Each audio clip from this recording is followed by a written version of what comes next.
ఆవు పాలు తెచ్చి నీకు అర్పితము చేతునంటే ఆవు పాలన లేక దూడల ఎంగిల్లంటున్నావు శంభో. ఓహో గట్టిగా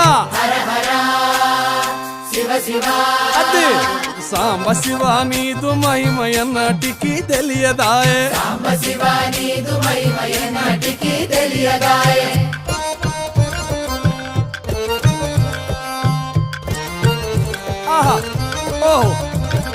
తుమ్మి పూలు తెచ్చి నీకు తుష్టుగా పూజింతునంటే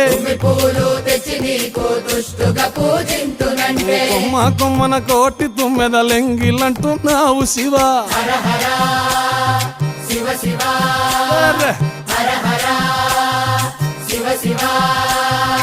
సాంబ శివ నీదు మహిమయన్నటికి తెలియదా.